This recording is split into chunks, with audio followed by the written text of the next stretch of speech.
Nós vamos passar à próxima mesa de debates.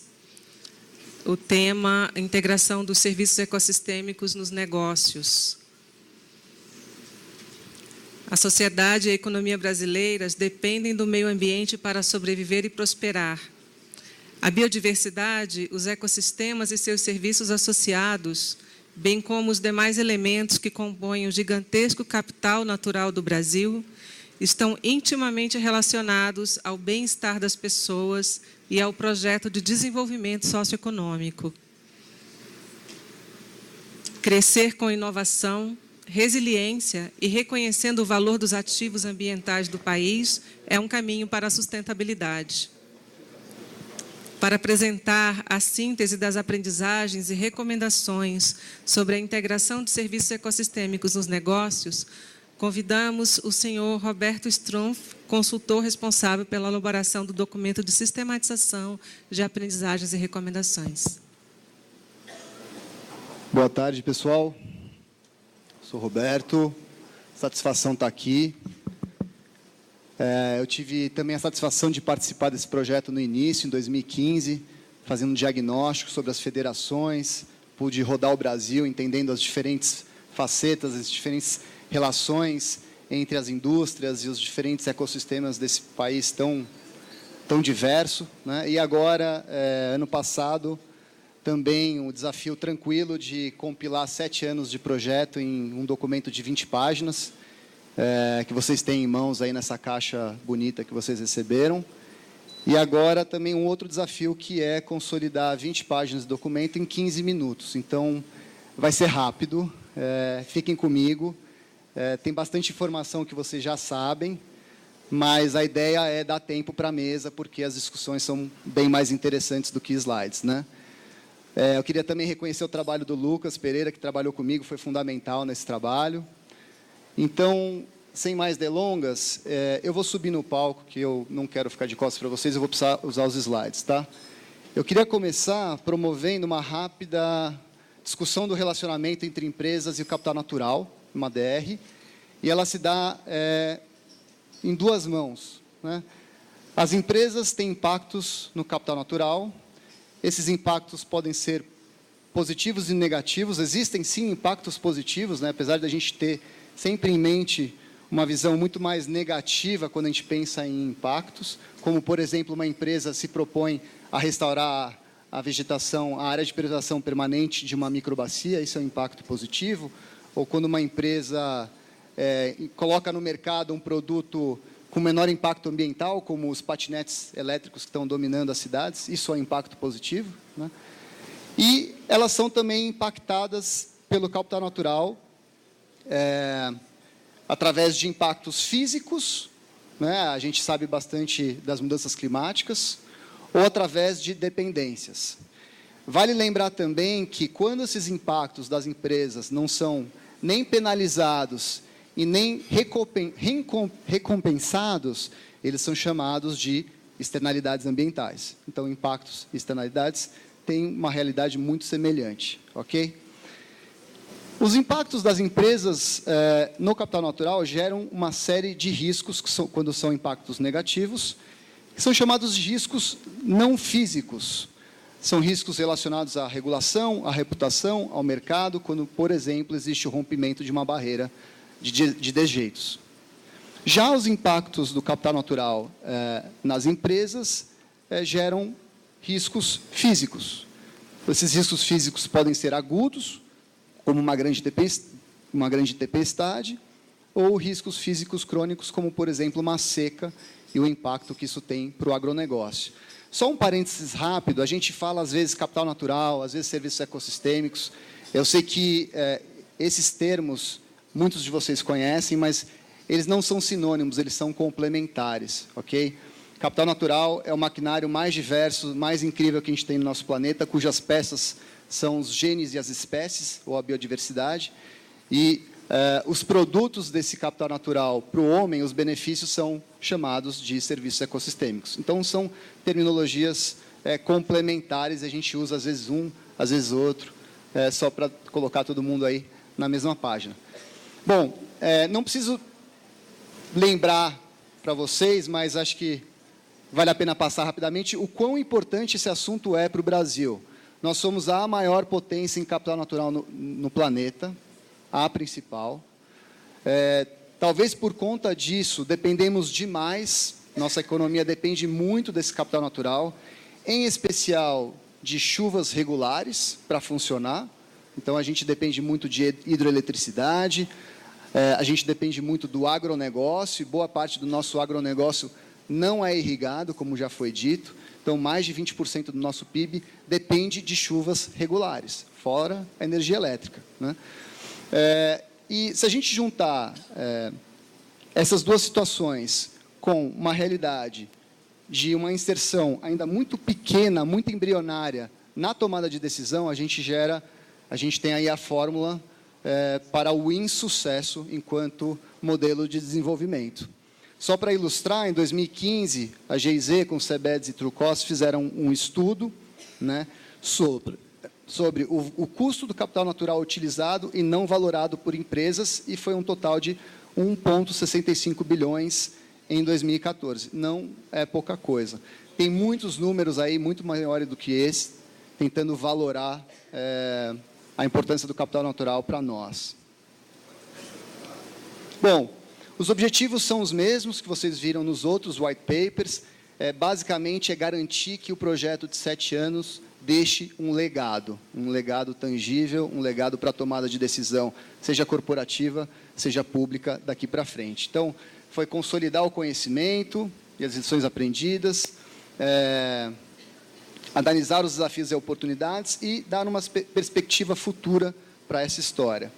A metodologia foi compilar toda possível quantidade de informação levantada nesses 7 anos, através de análise de documentos, entrevistas com os pontos focais, algumas visitas às federações, uma pesquisa online feita com elas e, por fim, em novembro do ano passado, uma oficina presencial, onde esteve presente aí alguns de vocês, representantes de todos esses órgãos que fizeram parte do projeto.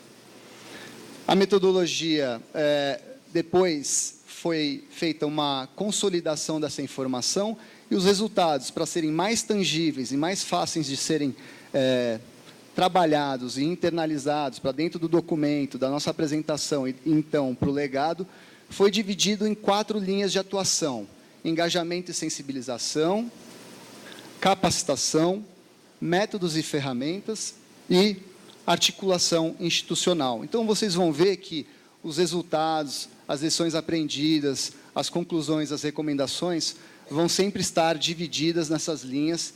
É simplesmente uma forma que a gente encontrou de transformar todo esse conteúdo um pouco mais didático.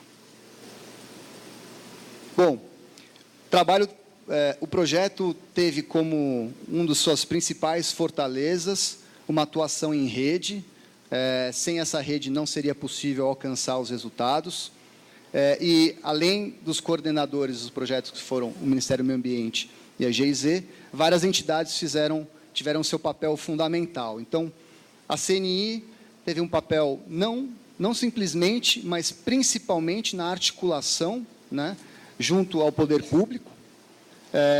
O GVSES teve um papel principalmente na articulação direta com empresas e na construção de ferramentas para facilitar a internalização desse assunto na gestão das empresas. A gente vai ver um pouquinho mais, é o projeto TESE, aqui representado pela Annelise. As federações estaduais puderam nos dar um olhar mais regionalizado para esse assunto, então foi propositalmente escolhido federações que representavam 3 dos principais biomas brasileiros: Mata Atlântico, Cerrado e o bioma amazônico, né? E o olhar diretamente nas empresas possibilitou investigar esse assunto sobre diferentes níveis de complexidade de organizações, grandes, médias e pequenas empresas em diferentes setores. A estratégia de atuação, então, foi dividida em 2. Uma estratégia coordenada pela CNI, as federações, que é uma agenda muito mais de articulação, e uma coordenada pelo GVSES, junto com a GIZ, que é uma agenda muito mais de incorporação no dia a dia das empresas. Bom, vamos então para os principais principais resultados alcançados. Na linha de atuação de engajamento, foram alguns eventos. Eu chamo a atenção aqui para o Workshop Internacional de Negócios de Capital Natural.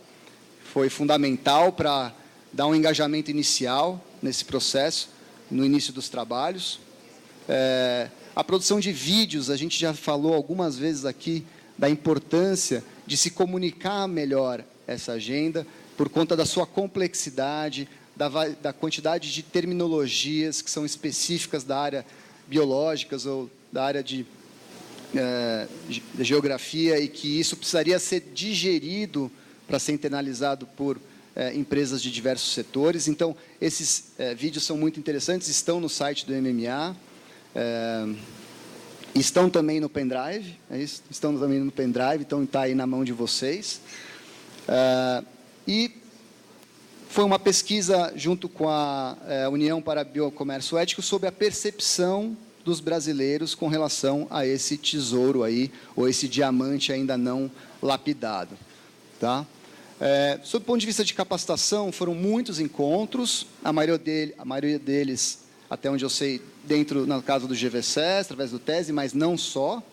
Foram 16 encontros, 260 pessoas capacitadas, e também, em alguns casos, uma assessoria mais intensiva para a produção de casos empresariais. Então, não só levar as pessoas para um intensivão em capital natural, em serviços ecossistêmicos de 4 ou 8 horas, mas depois, o dia depois do workshop, ele é muito importante, como a gente pôde perceber com os resultados dos casos empresariais. Os métodos e ferramentas, eles estão também no pendrive de vocês. Estou fazendo aqui um anúncio para que todo mundo depois se utilize disso. São algumas publicações para tentar desmistificar o processo de se utilizar dessa variável na tomada de decisão empresarial. Então, são algumas publicações em PDF, essas aqui, e uma planilha Excel, também, que é uma ferramenta de contabilização e reporte dessas variáveis. Bom, foram ao todo, nessa jornada, 56 casos desenvolvidos ao longo desses 4, 5 anos de atuação nesse eixo empresarial. Esses slides vocês já viram de manhã, vou passar rapidamente, apesar da quantidade de informação. E aqui é sobre os setores econômicos que foram abordados nesses casos. E eu queria chamar a atenção, achei muito interessante, para esse número aqui, 14, sobre quais foram os setores da economia que mais se interessaram sobre essa agenda. E de todas essas empresas que fizeram casos, 14 empresas são do setor do agronegócio. Por quê? Porque, logicamente, entendem do tamanho da dependência desse assunto para a sua produtividade. E a gente pode falar de polinização, mas, de novo, dentre esses casos, eu diria que todos são relativos à disponibilidade hídrica. Então, de novo, a chuva é o nosso assunto principal, quer queira, quer não queira, quer direta ou indiretamente, no dia de hoje. Bom, esses casos também foram publicados, eles também estão aí disponíveis em vários meios de comunicação, no site do MMA, no site do GVSES, também no material que vocês receberam. E, por fim, os resultados na articulação foi, primeiro, azeitar essa via de comunicação entre CNI e MMA. Esse trabalho em rede foi fundamental, eu repito, eu provavelmente vou falar mais algumas vezes ainda na minha apresentação. Foram alguns workshops feitos em conjunto e a integração em escala regional no âmbito da relação das federações. Essa articulação se deu a nível federal e também a nível estadual. Foi interessante a discussão de políticas públicas também no nível de cada estado, coberto por biomas diferentes e que, portanto, tem uma relação diferente com esse nosso assunto. Lições aprendidas. Agora, acho que eu vou tentar pisar um pouco no breque. Estou indo meio rápido, porque esse é a parte mais importante.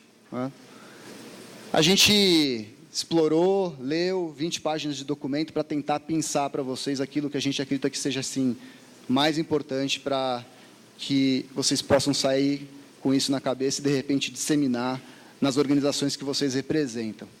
Então, na linha de atuação, de engajamento e sensibilização, ficou claro, eu acho que isso não é novidade para ninguém, mas é importante reforçar que, sem o apoio da alta liderança, essa agenda não vai decolar.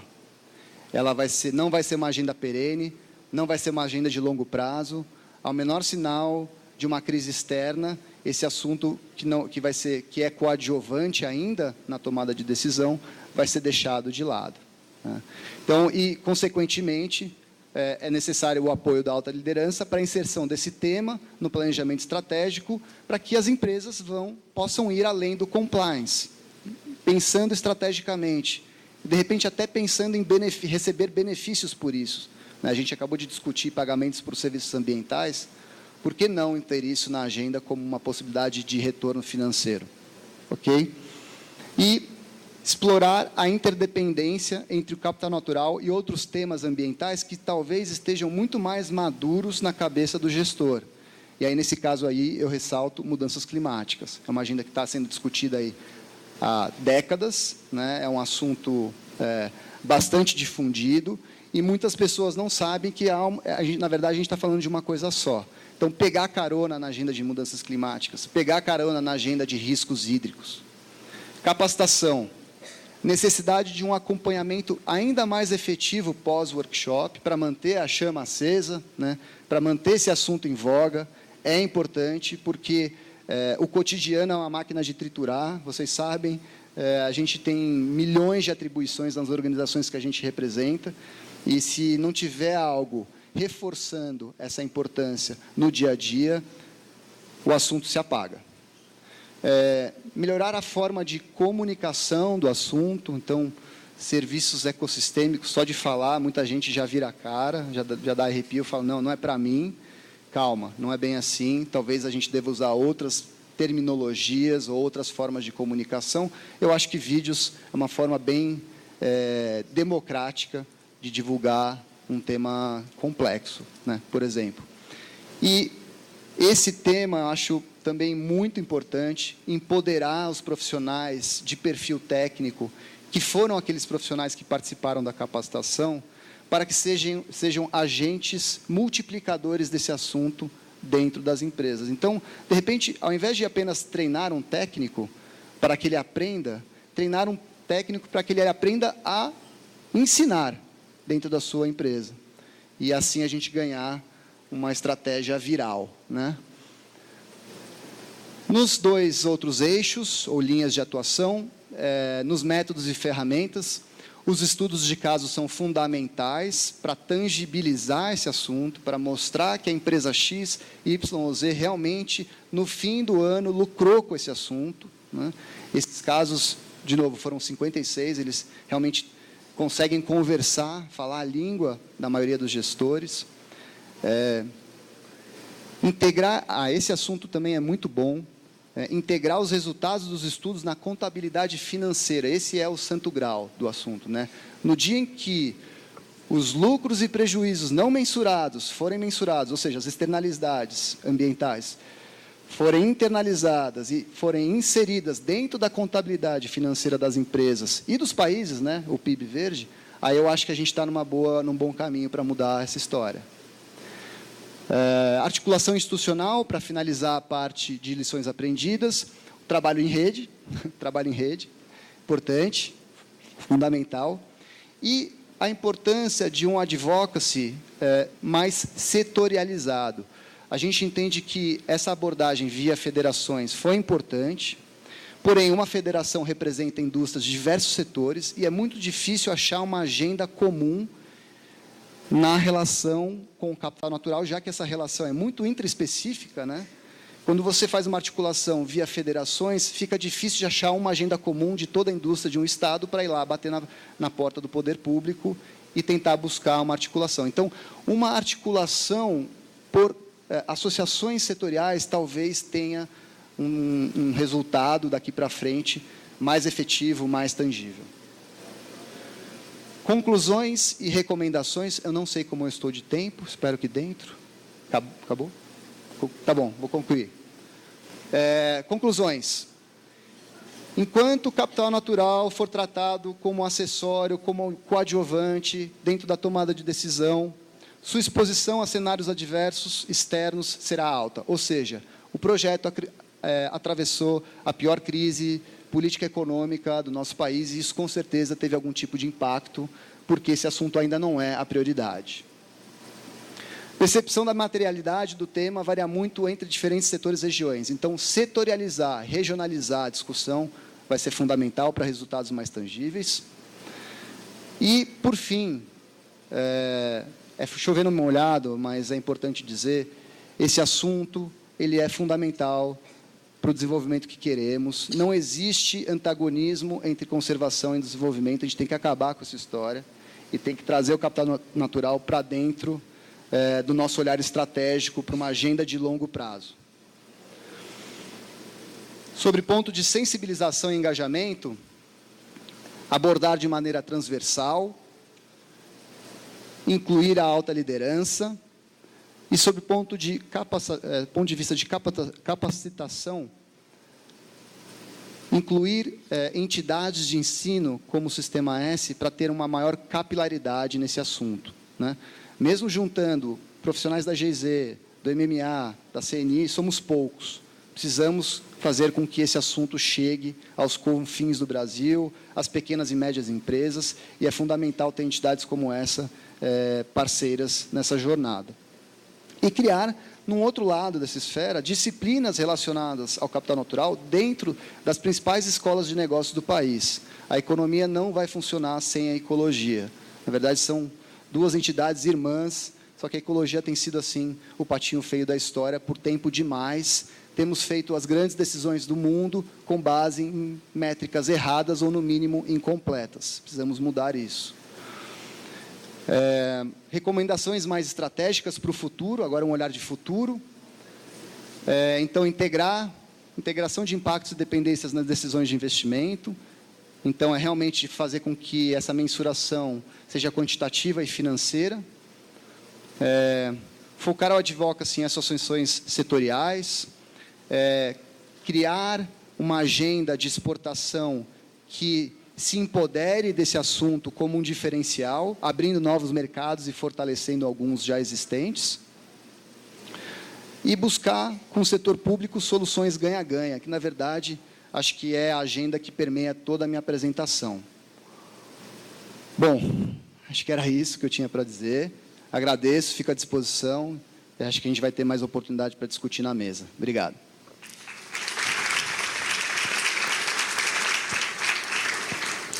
Então, Roberto, vou te convidar a tomar seu lugar à mesa, se puder desligar o microfone, eu agradeço. E convidamos a senhora Luciana Alves, da GIZ, para moderar a mesa. Convidamos também a senhora Annelise Vendramini, coordenadora de Finanças Sustentáveis do Centro de Estudos em Sustentabilidade da Fundação Getúlio Vargas. Senhora Érica Pereira, responsável pela área de sustentabilidade da empresa Beraca. E o senhor Mário Cardoso, especialista em políticas e indústria da Confederação Nacional da Indústria.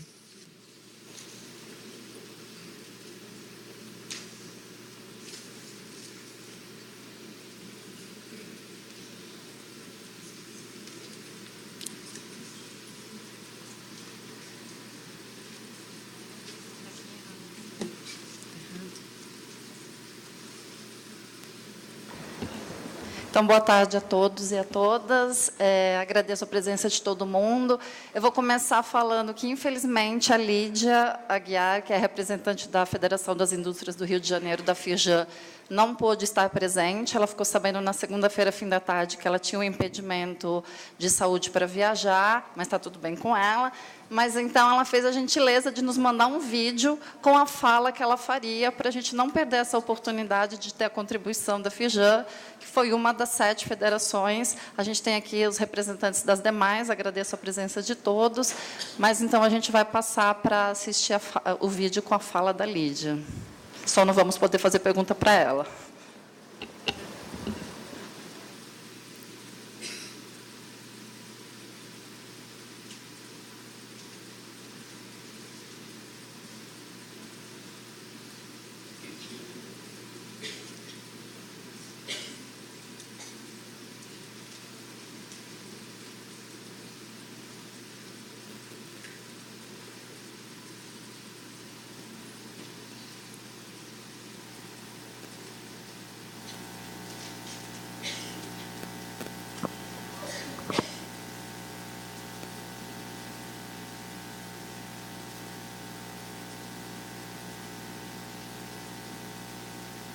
Bom, enquanto aguardamos o vídeo, informamos que ao final do evento teremos um coquetel para celebrar, então, o encerramento do projeto TIB. Estão todos convidados.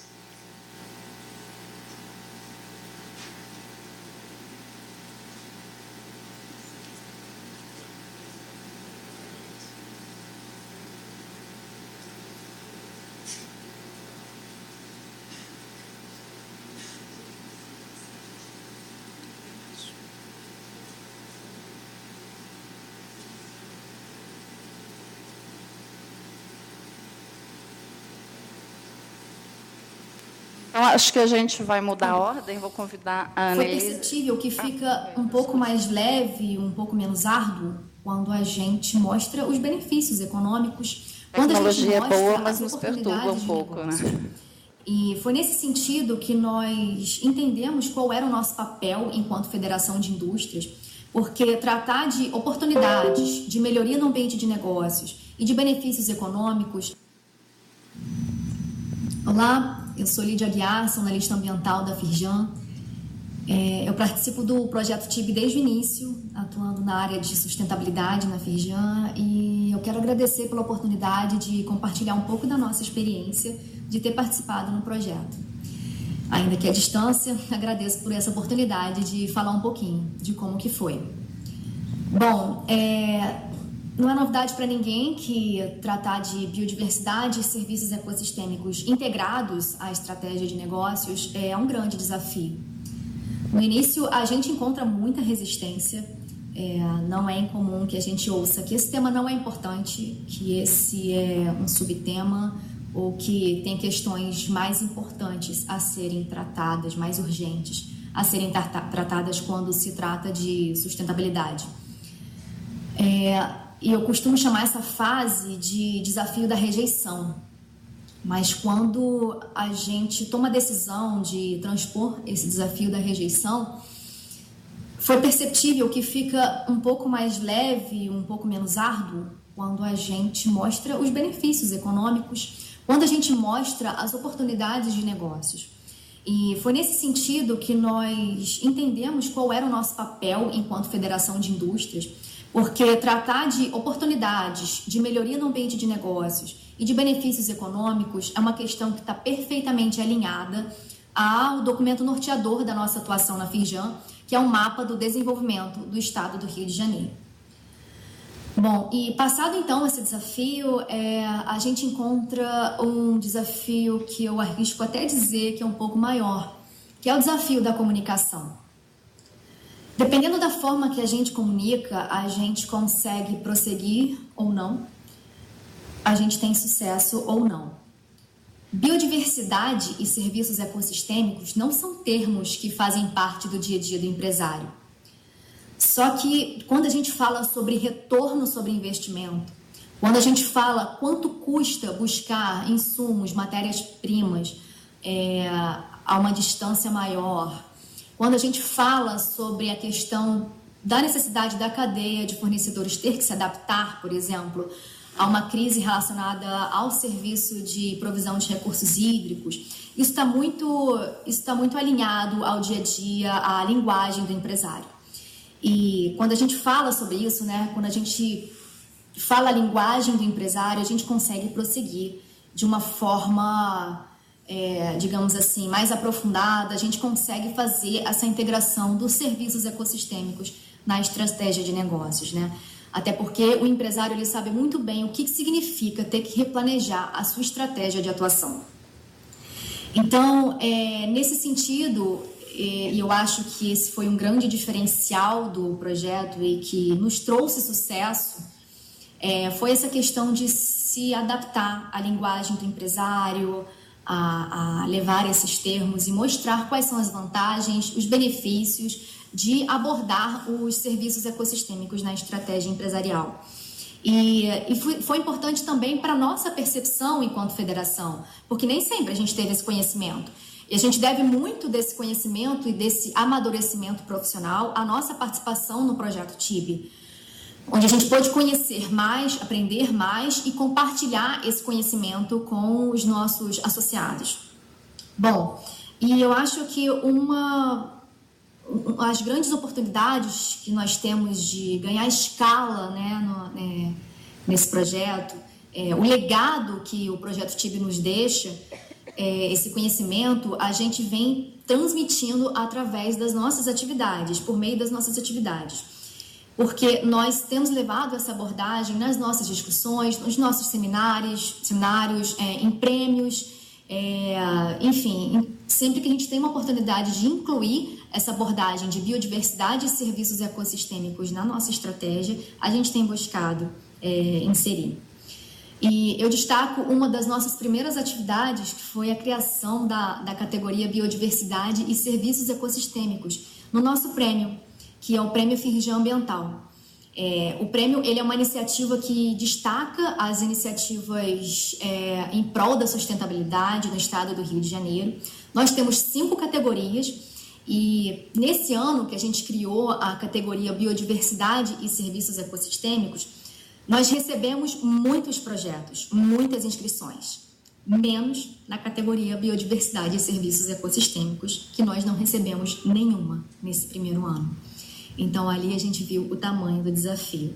Ao longo dos anos, das outras edições, a gente veio a receber projetos, vem aumentando a cada edição. No entanto, ainda é a categoria que menos recebe projetos. Daí a gente vê o tamanho do nosso desafio.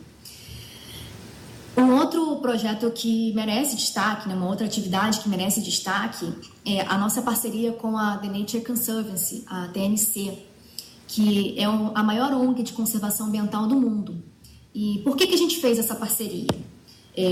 O mapa do desenvolvimento do estado do Rio de Janeiro, que, como eu disse anteriormente, é o documento norteador da nossa atuação na Firjan, ele ouviu os empresários associados, e uma das ações que os empresários nos demandam é garantir água, disponibilidade de água para o estado do Rio de Janeiro, e por meio de recuperação de matas ciliares, por meio de recuperação de infraestrutura natural. E foi nesse sentido que a gente precisou de um braço forte, precisou de uma parceria. Então, a gente buscou a TNC e hoje a gente faz parte, junto à TNC, da Coalizão Cidades pela Água, onde a gente busca mobilizar as empresas para que venham fazer parte também conosco dessa iniciativa. Uma outra atividade que eu acho que é de grande destaque foi o estabelecimento de um cine-debate que nós fizemos no ano passado. Esse cine-debate foi com foco na Baía de Guanabara.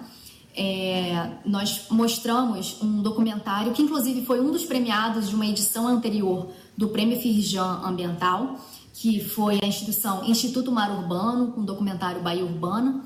Esse documentário ele mostra que, apesar de todos os impactos negativos, a Baía de Guanabara ela ainda tem uma grande biodiversidade e resiliência. Então, por que nós promovemos esse debate? A gente fez no sentido de mostrar as oportunidades de negócios para o setor industrial. Nós focamos em alguns setores especificamente, né? Setor de pesca, construção civil, químico, farmacêutico, cosmético. Nós focamos bastante na questão da cadeia produtiva industrial, da oportunidade de fortalecimento dos negócios no entorno da Baía de Guanabara, no caso da gente vir a ter uma Baía de Guanabara mais saudável. A gente, apesar de ter entrado primeiro nesse campo das discussões, agora a gente vai entrar mais com a mão na massa, porque, dando continuidade à nossa atuação junto à Baía de Guanabara, nós estabelecemos uma parceria com a Fundação Grupo Boticário de Proteção à Natureza e o Instituto Estadual do Ambiente, o INEA, onde nós vamos lançar em breve, no nosso maior evento de sustentabilidade do ano, que é o Ação Ambiental, um lab multiatores, com foco em soluções baseadas na natureza para a Baía de Guanabara. E por falar no Ação Ambiental, nas edições anteriores desse nosso seminário de sustentabilidade, nós também trouxemos essa abordagem de biodiversidade e serviços ecossistêmicos, ainda que os temas não estivessem totalmente focados, especificamente em BSE. Então, teve um ano que o tema foi gestão ambiental e a gente teve, inclusive, apoio, parceria do Projeto TIB para trazer conteúdo com foco em biodiversidade e serviços ecossistêmicos. Teve uma outra edição que nós tratamos dos ODS, né, dos Objetivos de Desenvolvimento Sustentável, e que nós tratamos também de biodiversidade e serviços ecossistêmicos. Então, a gente vem tentando tratar de forma transversal o tema, sempre que nós temos algum evento, alguma oportunidade. E nós também fizemos especificamente eventos em parceria com o Projeto TIB, no caso, o seminário Biodiversidade e Indústria, Construindo uma Relação Sustentável, onde por 2 edições nós pudemos levar esse conhecimento para as nossas indústrias associadas. E recentemente a gente fez uma outra parceria também, que foi com a Conservação Internacional, onde nós apoiamos o lançamento do Índice de Saúde da Água no Guandu, que é um índice que mostra como que está o estado do ecossistema, fala da questão da vitalidade dos ecossistemas e como que isso impacta na disponibilidade de água para o estado do Rio, na questão da segurança hídrica. Bom, tem outros projetos também, outras atividades que nós inserimos essa abordagem. Gostaria de ter mais oportunidade de desenvolver, mas, por fim, eu acho que o que vem de maior importância é que nós não tínhamos esse conhecimento antes do projeto TIB, como mostrar esse link entre serviços ecossistêmicos e negócios, e muito do nosso amadurecimento profissional, da nossa aprendizagem veio em função do projeto TIB. E apenas finalizando, o que nós percebemos fortemente que muito nos ajudou, que por vezes pegar carona em temas bem consolidados, né, mais bem consolidados, como por exemplo recursos hídricos, isso nos facilita bastante. Isso nos permite desenvolver melhor esse tema que nem sempre ele recebe tanta atenção. Então esse é um aprendizado também que fica bastante forte para a gente.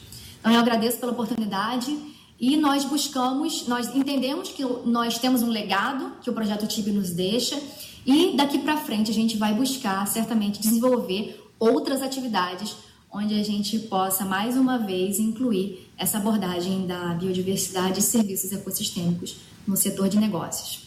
Muito obrigada e um excelente evento a todos.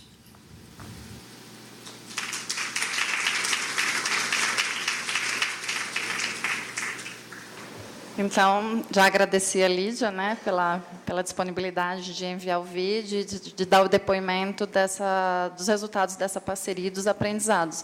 Então, agora eu convido a Annelise, da Fundação Getúlio Vargas, para contar um pouco para a gente como foi, do ponto de vista da iniciativa Tese, a percepção da parceria e também os próximos passos. Obrigada, Luciana. Boa tarde. Boa tarde a todos, boa tarde à mesa, meus colegas aqui. É um prazer enorme, né, discutir esse período de parceria com o TIB regional local, porque da forma como nós enxergamos essa parceria e o que o projeto nos trouxe para o Brasil de maneira geral, né, porque a gente é brasileiro e não desiste nunca, então esse tema não vai sair da nossa agenda, vamos esperar assim. Mas o que essa parceria trouxe foi uma oportunidade muito interessante, quase que de pesquisa e desenvolvimento, né? Eu entendo que o dinheiro, o apoio técnico, o apoio da Luciana, a Luciana foi uma parceira assim, sensacional, eu sempre falo isso para ela fala para não ficar falando muito, mas é verdade. Foi, na verdade, um grande processo de P&D, né? Porque a gente está falando mesmo, acho que nas apresentações todas ao longo do dia ficou claro que nós estamos falando de um tema muito inovador, né? Embora a ciência conheça esse tema, já saiba da importância do tema, a incorporação dele na agenda empresarial é muito recente e é muito, muito nova. Então, eu tenho um carinho muito especial por esse projeto, eu falo em nome da gente lá da FGV, dessa parceria aí na Tese, na Tendência em Serviços Ecossistêmicos, pela importância de vir este apoio, né? Apoio técnico, apoio financeiro, apoio de recursos de diversas naturezas, para que a gente pudesse dar esse passo aí de pesquisa e desenvolvimento nesse tema. E aí eu gostaria de destacar alguns elementos que me parecem bastante importantes nessa agenda e como resultado dessa parceria. A gente sempre fala que a incorporação de serviços ecossistêmicos na agenda empresarial passa pela explicitação, valoração e captura, né, na agenda empresarial do valor que os serviços ecossistêmicos trazem. E aí acho que nesses 3 elementos, na explicitação, na valoração e na captura, há ganhos, há avanços ao longo dessa parceria, como fica claro, eu vou explicitar alguns desses ganhos, mas também ficam alguns desafios aí para o futuro, principalmente se a gente pensa em como ganhar escala. O Beto apresentou os números dessa parceria e ele apresentou que foram 56 casos com empresas. São empresas que pularam nesse barco, né? Empresas que toparam o desafio de fazer parte dessa pesquisa e desenvolvimento, mas a gente não pode deixar de considerar que nós precisamos ganhar escala, né? O tamanho do desafio ambiental requer que a gente possa ganhar escala e trazer muitas outras empresas, e aí reside o nosso desafio. Como é que a gente traz outros para esse barco, de tal forma que esse barco não seja um barquinho, né, mas seja um grande transatlântico, cheio de empresas, com vontade de incorporar os serviços ecossistêmicos nas suas tomadas de decisão. Então, o primeiro elemento, que é explicitar o valor, nós percebemos aí, trabalhando com essas empresas e na parceria do TIB regional local, que, de fato, não é trivial entender o que serviços ecossistêmicos, o que capital natural tem a ver com o meu negócio. O que isso tem a ver com o meu negócio? Não é simples. Claro, há empresas, e o Beto mostrou aqueles setores, né, onde a gente viu um maior número de empresas, onde a relação do negócio com o capital natural é muito concreta, é muito óbvia, é muito direta. Aí nós não temos um problema. Claramente, essas empresas entendem a relação com capital natural. Mas existem muitas outras empresas, muitos outros setores, onde essa relação não é tão direta, não é tão trivial, e, entretanto, esses também têm impactos, dependências e externalidades com relação ao capital natural. Então, se por um lado há um ganho, né, da gente enxergar que é importante explicitar a nossa relação como empresas, como setores com o capital natural, por outro lado, para alguns setores isso é muito claro, para outros setores não é tão claro. E nós talvez tenhamos que explicitar no agregado da economia brasileira também a importância do capital natural. Porque a gente fica falando do agronegócio, né? E claramente esse é um setor que a gente consegue enxergar essa relação, mas nós vamos muito além disso. Se a gente pensar em infraestrutura, por exemplo, a importância da gente aumentar a infraestrutura brasileira, crescer a infraestrutura brasileira, mas existe uma conexão direta nessa infraestrutura com sustentabilidade, resiliência à mudança do clima, enfim, que infraestrutura é essa que nós vamos construir? Precisa ser uma infraestrutura que incorpora a noção de serviços ecossistêmicos e capital natural para que seja uma infraestrutura que nos ajude na competição, né, na competitividade aí do próximo século. Vai ter que ser uma competitividade diferente da que foi no século passado. Então, precisamos também enxergar como país essa conexão do capital natural dos serviços ecossistêmicos com o nosso negócio aqui como empresas, mas como país também. E vai muito além do agro, né?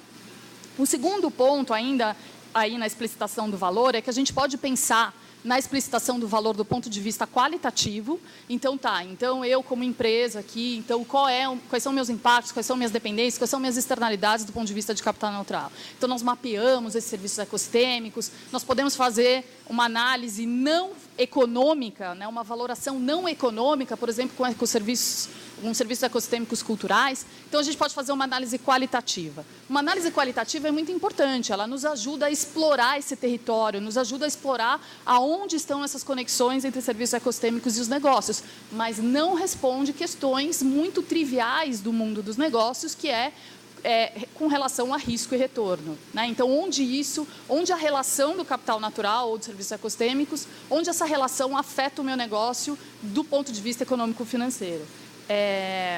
E aí, com relação à quantificação, nós temos esses 56 casos aqui que nós trabalhamos, que nos mostram que não é simples também, né? Aliás, nada do que a gente está falando hoje aqui é simples. Esse é um dos desafios desse tema, né? E por que não é simples? Porque se eu vou calcular qual é o valor, né, do tomate, por exemplo, é muito fácil eu juntar a noção de valor com preço. Então, eu posso ir no supermercado, eu posso ir em 15 supermercados, eu posso ir em 30 supermercados, e eu vou ter lá a média do preço do tomate. É muito fácil. Daí eu tenho uma noção de quanto vale essa coisa, né? Agora, quando a gente fala de serviços ecossistêmicos, nós estamos falando de bens para os quais não existem mercado. São externalidades, por definição, então não existe mercado. Então, se não existe mercado, eu não sei o preço, né? Então, eu preciso estimar, preciso trabalhar com proxies. E aí, nós vamos com metodologias de valoração que podem ser bastante diferentes conforme quem estiver fazendo essa valoração. Então, isso leva também a uma dificuldade de comparação, né, entre os dados, entre esses números. A própria construção dessa base de dados não é simples. Então, quando a gente vai fazer uma valoração, nós passamos por um perrengue, que é levantar esses dados, conseguir as informações para poder fazer esses cálculos. Então, realmente não é simples, né? Então, esse é o segundo ponto da explicitação do valor. O terceiro ponto é, uma vez que eu passei por esses perrengues, então eu consegui os dados, fiz a valoração, já estou entrando aqui no mundo quantitativo, né, que é um mundo que, em geral, as empresas gostam mais de dialogar. Aí eu chego numa seguinte questão: o que eu faço com este número? Né? Eu cheguei num número, e o que eu faço com ele? Ele é um número que dialoga pouco com o número contábil. Por quê? Porque o número contábil, a contabilidade, por definição, né, parte do sistema de preços e mercados. Né? A contabilidade, a gente contabiliza o quê? Nota fiscal. É isso. Né? A nota fiscal, os documentos fiscais são a base da contabilidade. Aí eu chego com um número que foi valorado por algo que não passou pelo sistema de preços e mercados e que, enfim, a gente trabalhou com proxies, trabalhou com metodologias de valoração que são um pouco diferentes da contabilidade. Então, como é que eu conecto o mundo da valoração com o mundo econômico-financeiro? Né? A gente tem visto iniciativas, e eu acho que esse é um campo muito interessante para o futuro do TIB. Né? Acho que tem um campo ainda pouco explorado e, sem dúvida nenhuma, esse é um dos desafios para a gente ganhar escala. Né? Porque nós não queremos ficar só no grupo das empresas aí, os early adopters, né? E o quarto ponto que eu queria destacar é com relação às tendências, né? Então, eu não tenho dúvidas que o mundo, a competitividade futura, vai passar por esse tema que a gente está discutindo hoje e que hoje para a gente ainda é muito inovador, ainda tem uma série de desafios, mas o Schumpeter já dizia, né, que o capitalismo ele é evolucionário, porque o capitalismo é uma construção social, de certa maneira, ele já teve muitas caras em muitos momentos da história humana, então ele certamente muda, assim como nós mudamos, assim como o mundo muda, né? No ano 2000 foi cunhado pelas hard sciences aí a noção, um termo chamado antropoceno, para representar uma nova era geológica em que as mudanças que a gente vê no planeta, né, são causadas mais pela ação humana do que pelos próprios fluxos naturais, né, biogeoquímicos do planeta. Então, o planeta está mudando, é óbvio que os sistemas econômicos vão ter que se ajustar. Nós estamos passando por uma transição, é por isso que tudo nos parece muito difícil. O próprio sistema econômico precisa ajustar essa mudança e as empresas, como parte do sistema econômico, também têm essa dificuldade. Mas eu não tenho dúvida que essas 56 empresas, por exemplo, que participaram com a gente desse processo de pesquisa e desenvolvimento, como parte do TIB regional local, eu não tenho dúvida que são empresas que estão melhor preparadas para enfrentar este mundo novo que vai surgir, onde tudo isso que a gente está falando hoje vai deixar de ser externalidade, né? E vai passar, talvez não integralmente, talvez parcialmente, mas vai passar a integrar o sistema de preços e mercados, e aí vai ser mandatário que a gente, então, tenha um sistema produtivo e tenha os nossos produtos e serviços adequados a essa realidade dos serviços ecossistêmicos. E aí eu gostaria de finalizar mais uma vez agradecendo ao TIB regional local, foi uma parceria muito rica, muito interessante, foi uma grande oportunidade para a gente poder fazer parte disso. E terminar com uma frase do Benjamin Franklin, que ele dizia o seguinte: ao falhar na preparação, você está se preparando para falhar. Né? Eu acho que talvez a grande oportunidade que o TIB regional local tenha nos dado, e assim como as empresas que participaram com a gente, foi uma oportunidade da gente se preparar para esse mundo que é meio atual, meio do futuro, mas que está, de fato, mudando e vai ser um mundo que vai incorporar serviços ecossistêmicos e capital natural de maneira assim, muito óbvia. Né? Eu acredito nisso. Então, muito obrigada.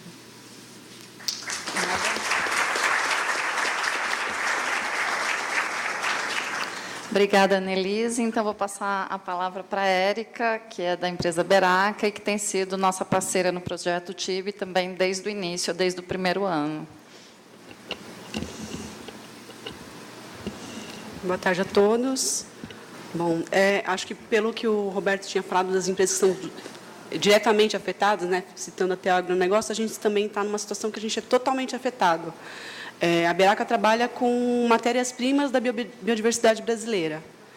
Então, tiver alguma mudança, sumir alguma espécie desse ambiente que a gente está em 12 estados brasileiros hoje, pelo menos 3 biomas, sumir alguma coisa, some parte do nosso portfólio junto. Então, quando a gente teve esse convite, né, pela Luciana para trabalhar junto com o pessoal da tese, era uma oportunidade da gente entender quais eram os nossos riscos ali, qual era a nossa dependência, quais eram os impactos que a gente estava gerando, né? E com isso a gente já tinha, desde 2000, a gente tem um programa, que é o Programa de Valorização da Sociobiodiversidade, em que ele busca trazer desenvolvimento sustentável aos nossos fornecedores de produtos da biodiversidade. Então, aquele pessoal que está trabalhando com açaí, com murumuru, com castanha do Pará, que vai trazer isso para a gente fazer diferentes produtos na fábrica e trabalhar com inovação. E aí, dentro desse programa, são várias coisas a serem consideradas, não só essa relação com o fornecimento, mas também as boas práticas, né? A Convenção da Diversidade Biológica, toda a questão da conservação e o uso da biodiversidade de uma forma que seja realmente, de fato, adequada. O próprio Protocolo de Nagoya e a Lei da Biodiversidade também, muito forte aí na questão do acesso, na questão da pesquisa e desenvolvimento tecnológico, que é o que vai trazer para a gente novas oportunidades, é o que vai trazer para a gente inovação. E, para entender um pouco melhor como é que esse programa estava funcionando, a gente chegou a fazer alguns estudos, a gente faz diversos tipos de estudos, mas um deles era, no começo a gente fez uma parceria com a USP ainda, para entender qual era o nosso impacto, né? E aí, na época, era isso. Bom, eu vou focar na renda, porque é o mais óbvio, estou dando dinheiro para essa comunidade, porque eu estou comprando matéria-prima, então eu entendo que eu estou tendo um impacto super direto ali. A gente conseguiu perceber algumas coisas mais fáceis, que a cada R$1 que a gente está colocando, eu estou tirando 3 de serrarias legais, ou então a cada R$1,50 que a gente está colocando na comunidade, eu estou tirando 2 da indústria ilegal de palmito de açaí, por exemplo. Só que isso demora para a gente trabalhar com estudantes e ter os dados para a gente poder fazer uma divulgação e um uso e talvez uma mitigação por meio de algum projeto específico naquele grupo, naquela região. E com o que a gente teve com o TIB, era muito prático. Então, uma vez que a gente conseguia todos os dados, que a questão de conseguir os dados, acho que para a gente é o principal desafio, é uma linguagem totalmente diferente. Então, até discordo um pouquinho do Roberto, a gente tem que ter gente técnica na equipe, sim, mas a gente também tem que ter uma linguagem fácil, porque, às vezes, a gente vai pedir alguma coisa, algum dado do cara lá da fábrica, que ele tem aquele dado, mas você tem que perguntar do jeito certo, sabe? Então, não é necessariamente o cara técnico que vai fazer isso, entendeu? Então, esse era o desafio para a gente com relação a esse levantamento de dados, e é que eu também entendo que seja o desafio para outras empresas também conseguirem enxergar isso. Porque daí ela vai estando mais simples, tendo alguma forma que ela consiga entender essa rapidez, porque para a gente estava bem óbvio, né? A gente está muito, muito curta a nossa cadeia, a nossa relação é super simples. Então, talvez isso também seja uma forma de melhorias para ser uma forma de divulgar mais e chegar lá no cara, que é o cara que manda na empresa, que vai falar, não, a partir de agora a gente vai fazer desse jeito, a gente vai considerar isso como prática para a gente entender o nosso cenário. Né? E, com isso, a gente teve algumas situações. Né? A gente teve alguns estudos de serviço ecossistema de cobrovisão, alguns, inclusive, que a gente até não quis divulgar, porque foi super precioso o resultado. Né? E aí, para a gente, era muito estratégico e trouxe uma visão muito mais próxima ali da nossa realidade. Teve situações que a gente percebeu que a gente devia ter pensado nisso antes. Por exemplo, a quebra da safra de castanha entre 2016 e 2017, 70% da castanha sumiu do mapa, e a gente teve que buscar óleo de castanha lá no Peru, porque não tinha, a gente não encontrava em lugar nenhum. Quando a gente encontrava, estava a 10 vezes mais do que a gente costumava pagar, e era impossível de trabalhar. Mas era uma coisa que a gente poderia, talvez, com o método, ter percebido. Então, a gente ainda estava aprendendo a usar. Né? Outra coisa é o uso de solo. Né? O próprio açaí é super difundido, super conhecido, e a gente trabalhava em um modelo de ainda extrativista. Outros lugares já era meio agrofloresta, tinha uma mistura. Há uns tempos atrás já virou uma monocultura na beira do rio. Então, tem um impacto gigantesco em cima disso por conta dessa questão, dessa demanda enorme de mais açaí. A gente procura a qualidade, a gente procura um produto orgânico, tudo mais, mas e aí? Né? E todo esse assoreamento que a gente está causando, toda essa mudança de cultura. A gente chegou a trazer, desde o ano passado, quando a gente teve essa mudança só ficou mais clara com algumas visitas que a gente fez, uma visita do próprio pessoal do TIB, que estava junto com a gente, uma visita para um outro material, né, Luciana? E depois com a certificação orgânica, que certificava como extrativista. De repente, não dá mais. Mudou totalmente a forma de trabalhar aqui, totalmente o uso do solo é diferente, a forma como as pessoas estão lidando com esse produto já mudou muito. Aquele conhecimento em cima daquilo já foi muito alterado. Então, com isso, acho que hoje em dia é o que a gente tem feito. A gente está mudando todo esse programa. Esse programa de valorização, toda essa questão de trabalhar com os fornecedores mudou, está sendo transformado, para a gente trabalhar melhor a questão da homologação de fornecedores, para obter dados já desde o começo, a gente conseguir fazer essas análises, entender a nossa dependência, entender quais são as externalidades que a gente vai causar com relação a essa compra da matéria-prima. E também a questão de, depois, tendo esses dados, como usar. Então, a ideia no futuro, que eu gostaria muito que fosse próximo, mas eu sei que não é, ter um botão lá, um BI, puff, consigo ver tudo. Né? Hoje, a gente já consegue ver a questão de dependência, não só do serviço ecossistêmico, né? Mas a dependência de produtos e situações de comercialização que aquele fornecedor ainda não consegue trazer, as facilidades ou as dificuldades que a gente tem com o PGPM Bio, esse tipo de assunto que, para a gente está tentando trabalhar de uma forma que esse programa seja mais rápido e consiga trazer, com a mesma agilidade que vocês trouxeram com as ferramentas da tese, do time, para a gente conseguir decidir onde eu vou e como eu vou, para trazer isso de uma forma bem estruturada e com o menor impacto negativo possível. Eu só queria aproveitar para agradecer, porque a gente está desde o começo, né, e foi sempre um grande aprendizado com vocês, para conseguir, e é um desafio conseguir incorporar isso, embora a gente sempre seja super a favor, né, mas foi ótimo junto com vocês. Obrigada.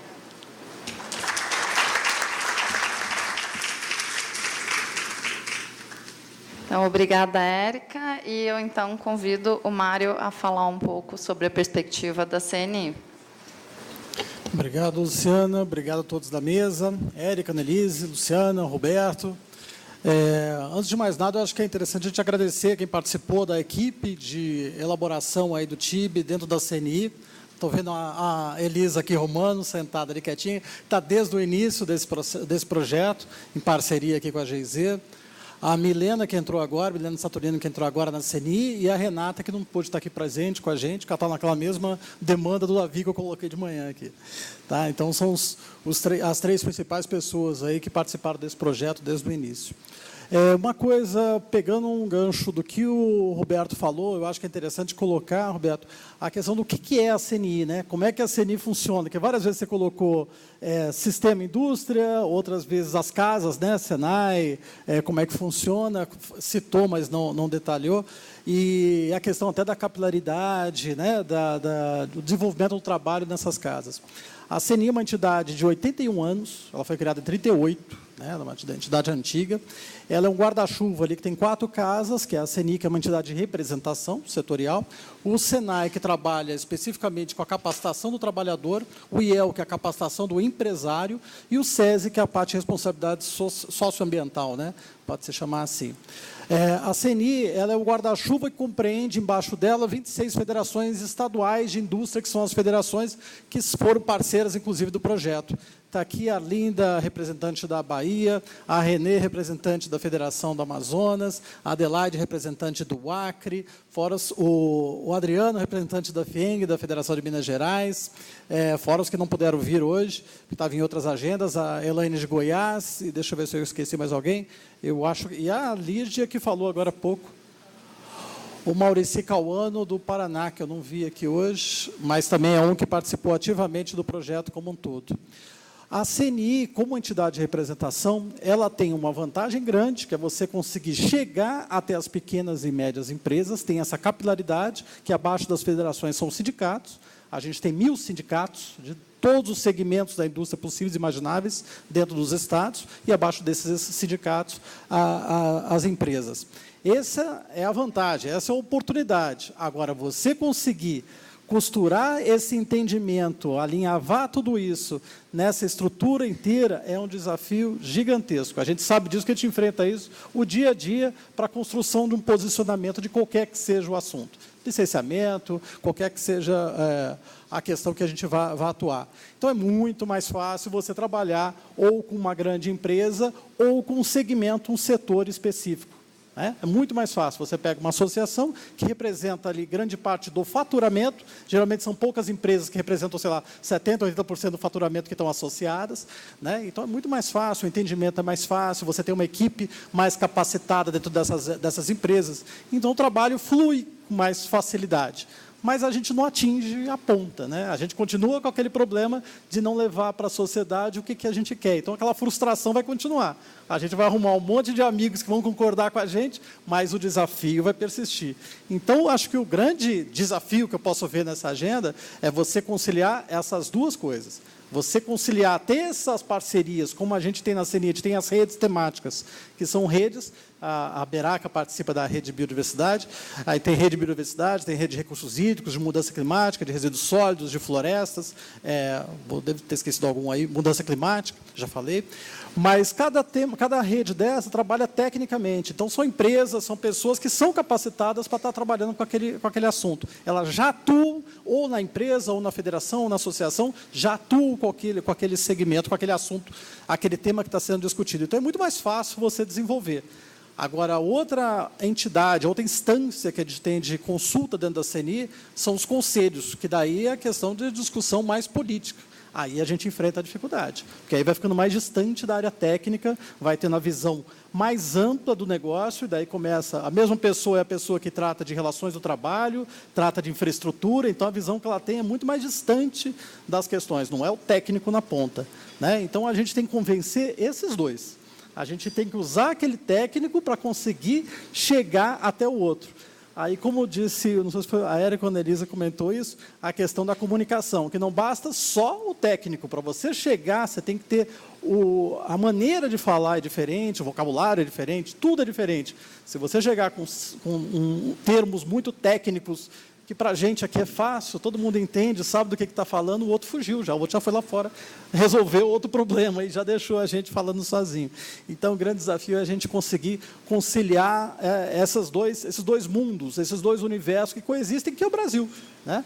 Outra questão é você conseguir trazer, materializar essa agenda numa agenda que é o dia a dia da empresa, né? O que a empresa vê hoje? Vê licenciamento, vê falta de água, vê preço de recursos hídricos, vê outorga, vê resíduos sólidos. Quer dizer, isso é o que ele está vendo, isso é o que a empresário na ponta está vendo. Como que a gente faz um link disso com serviços ecossistêmicos, com capital natural, com toda essa discussão que se criou na academia e com grande parte das empresas mais avançadas, que têm, inclusive, braço lá fora, né, pé lá fora do Brasil. Então, como é que a gente faz isso? Como é que a gente atrai essas pessoas, consegue conciliar e consegue atrelar uma agenda do dia a dia com essa agenda. Se a gente não conseguir fazer isso, a gente não vai conseguir capturá-los. Né? Hoje, o Brasil ainda tem uma condição diferenciada, porque você pode fazer isso pela energia, você pode fazer isso pelo uso da biodiversidade, como a gente tenta fazer lá na rede de biodiversidade, mas a gente também tem a agenda climática, a gente tem a agenda do compromisso brasileiro na COP de Clima, lá na ANDC brasileira, a gente tem a agenda de desmatamento, a gente tem que conseguir materializar essa discussão com as outras discussões, porque senão fica parecendo uma coisa, um apêndice, uma coisa em separado. E não é em separado. De maneira alguma, é totalmente transversal. A gente que não pode tratar como separado, a gente tem que fazer esse esforço de trazer essas discussões todas juntas. De manhã até coloquei que está hoje na mídia, quem abre qualquer Twitter, aí está vendo a discussão de Código Florestal, que está pegando, né, em MPs que estão tramitando dentro do Congresso Nacional. A gente tem a discussão climática, vai ter o evento de clima lá em Salvador esse ano. Quer dizer, tudo isso a gente tem que estar junto com essas discussões e atrelar o assunto nosso, o tema que a gente quer tratar, a esses assuntos. Então, eu vejo assim, o TIB ele foi um alavancador.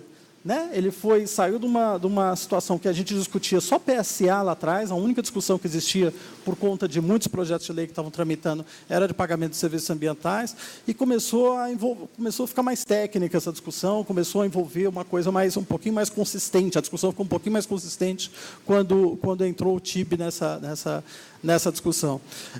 Eu acho que ele foi o alavancador. Agora, cabe a gente aproveitar toda essa bagagem de conhecimento que foi colocada aqui, da quantidade de documentos que foram criados, da quantidade de conhecimento que foi adquirido, que foi consolidado, e atrelar isso às outras políticas e fazer com que isso saia do discurso e comece a materializar, a tangencializar isso, porque senão a gente não vai sair do lugar.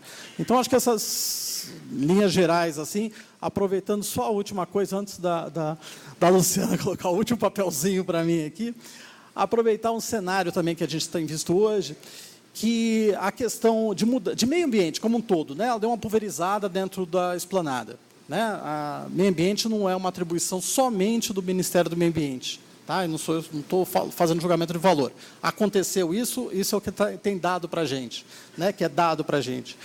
Parte disso foi para o MCTIC, parte disso foi para o MAPA, parte ficou no Ministério do Meio Ambiente. Talvez aproveitar isso como oportunidade para a gente dar essa transversalidade que a gente tanto fala, mas que, no fundo, incomoda um pouquinho, tira a gente um pouquinho da zona de conforto.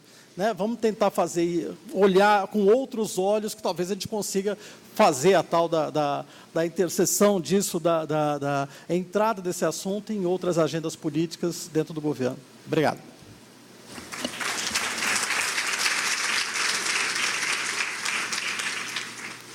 Agradeço a todos da mesa, não só pela mesa, mas pela parceria na realização do projeto ao longo desses anos. E nós vamos abrir, então, para um bloco de 3 perguntas. E aí eu pediria para tentar ser dirigida a algum dos integrantes da mesa, se for possível.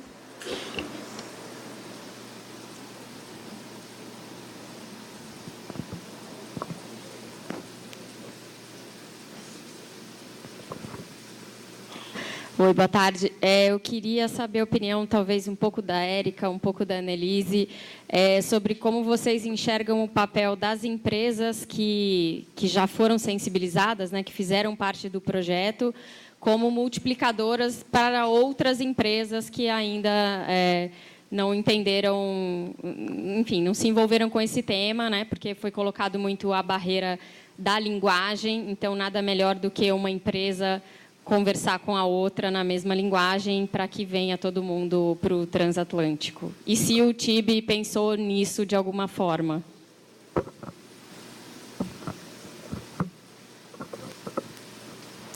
Então, bom, eu já estou aqui meio de multiplicador, né? Então, acho que para a gente era muito mais a questão de poder trazer quais foram as nossas dores, né? Quais foram as dificuldades de levantar informação, como a gente trabalhou isso e por que isso era visto de uma forma importante, principalmente para a alta gestão na empresa. Aí a gente começa realmente, de fato, a conversar.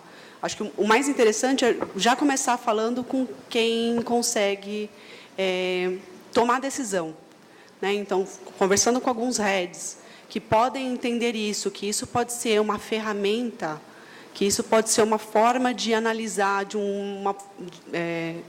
com um novo olhar, né? E aí, sim, esse cara é o cara que, sendo conquistado, ele vai trazer o restante da empresa para atuar junto. Eu acho que... Bom, eu sou uma pessoa da área financeira, eu venho da área financeira, então vou falar sobre esse ponto de vista. Eu realmente acredito que se a gente não trouxer, não conseguir dialogar com a turma de finanças, eu acho que não vamos conseguir trazer esse transatlântico com baixa emissão de gás de efeito estufa. É um transatlântico legal. O que eu acho é que a gente precisa usar essa experiência das empresas que já começaram esse processo, talvez para, nos seus relatórios, né, não ter só o relatório de sustentabilidade, mas talvez pegar alguns indicadores para comunicar com o mundo financeiro, né? Então, traduzir alguns daqueles números, algumas daquelas reflexões sobre capital natural e serviços ecossistêmicos com os investidores, com credores, com acionistas, para que minimamente esse público que já está se envolvendo, já há algum tempo vem se envolvendo com essa discussão, mas é um pessoal que, com relação a essas discussões de serviços ecossistêmicos e capital natural, ainda está chegando, né, na conversa. Então, eu acredito que trazer a experiência dessas empresas, o que elas aprenderam, o que elas estão encontrando de oportunidades. É bom lembrar, né, quando a gente fala de oportunidade, a gente também pode falar de proteção de valor, né, proteção de valor econômico e geração de valor econômico, mas a proteção de valor econômico é algo tão importante quanto a geração de valor econômico.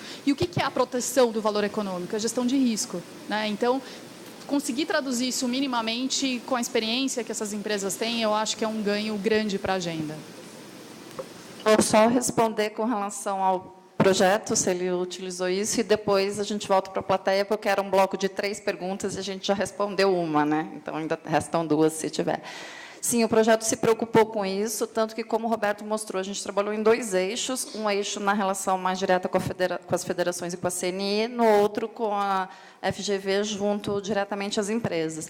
Então, todos os estados, os 7 estados das 7 federações que a gente trabalhou, tiveram empresas indicadas para participar como empresas da iniciativa Tese, ao longo do projeto. Não foram em todos os anos, mas pelo menos em algum ano teve alguma empresa de alguma dessas 7 federações participando, com o intuito delas poderem ser multiplicadoras, até um exemplo local desse desenvolvimento. O Roberto também citou que a gente desenvolveu 16, que a gente aplicou 16 capacitações, dessas 13 foram nas federações, né, e na CNI, sendo que, nas últimas, essas empresas que participaram inicialmente do processo e que tinham algum caso já desenvolvido, elas também participavam contando. Então, essa foi a estratégia multiplicadora e a gente espera que as federações continuem demandando dessas empresas que continuem apoiando essa multiplicação. Eu não tinha percebido esse lado seu, Luciana, mas, doutor Mário, a sua comparação entre as federações e as empresas é muito importante, não é? Que um dos problemas é a comunicação, é a linguagem. E a linguagem do empresário é comercial.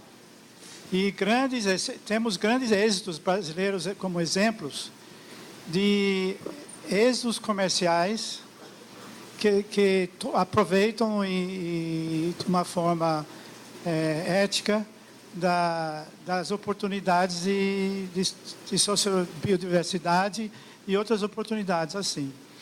Então, eu acho que, partindo de exemplos mais comerciais, tem mais possibilidade de vender essas ideias e só quando estão convencidos comercialmente, levar para adiante as questões que nós, economistas ecológicos, trabalhamos de valores não calculados no mercado.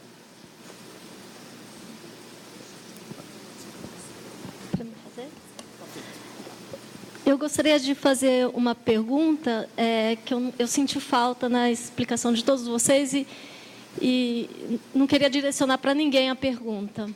É em relação a uma estratégia de comunicação para a sociedade, porque alguns de vocês falaram que muitas vezes pode refletir as contas, né, incorporando os serviços ambientais, pode refletir num aumento maior ou menor do produto final, e que, normalmente, o preço do produto é uma relação, é o mercado, né, demanda, o que a gente conhece de oferta e demanda, mas também foi falado que está havendo uma mudança social, né? Muitas pessoas, eu acredito, né, aposto nisso, estão dispostas a pagar um valor maior, mas elas têm que saber, tudo isso que foi conversado tem que chegar na sociedade, né, para elas fazerem opção. Eu pago mais nesse produto porque tem isso embutido. E eu não ouvi vocês falando sobre a estratégia de comunicação à sociedade. Não sei se eu perdi isso. Vamos lá, vou tentar falar mais ou menos sobre as duas coisas, né? Uma coisa até puxando o que a Annelise falou.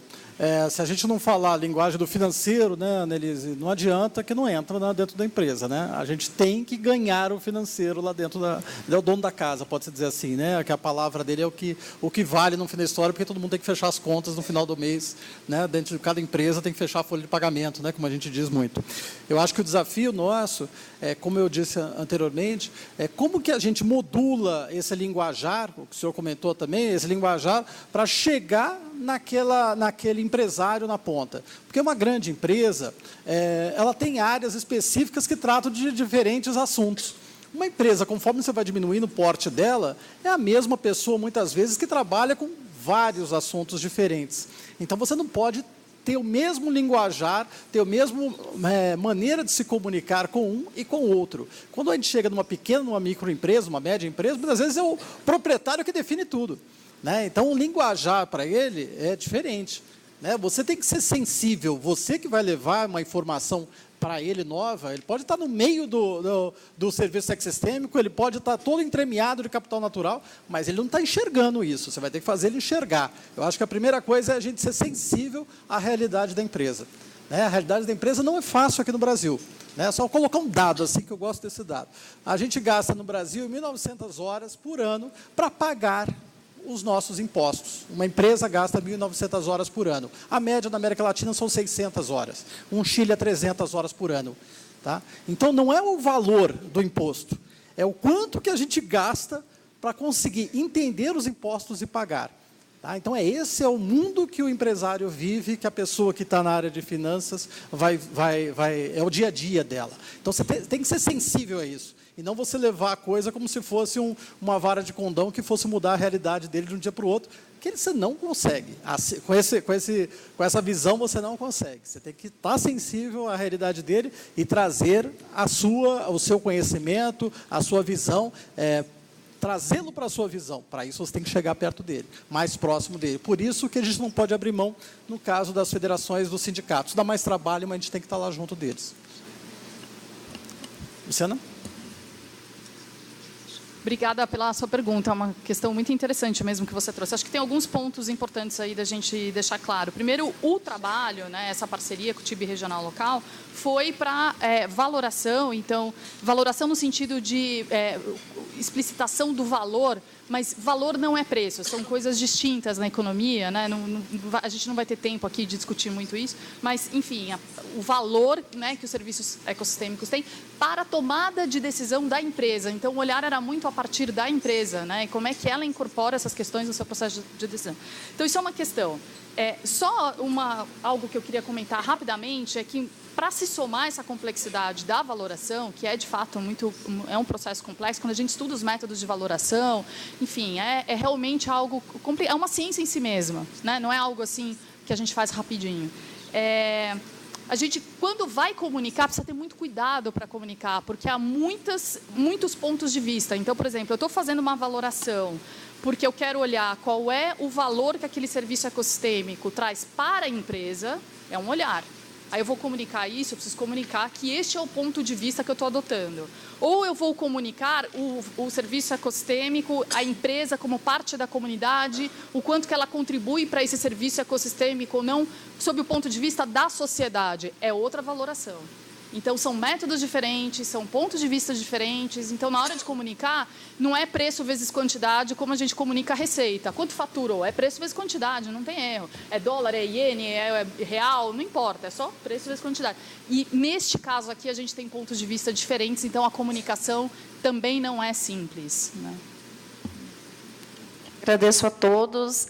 Antes de finalizar, eu só vou fazer um convite que nós teremos no dia 17 de junho, de manhã, em São Paulo, na sede da FGV, o último evento do projeto TIB Regional Local, no âmbito da parceria, onde a gente vai discutir um pouco mais, vamos ter painel com as empresas e lançar algumas dessas ferramentas e métodos que nós atualizamos. Então, dia 17 de junho, de manhã, depois a gente pode divulgar via lista de presença daqui, se vocês quiserem.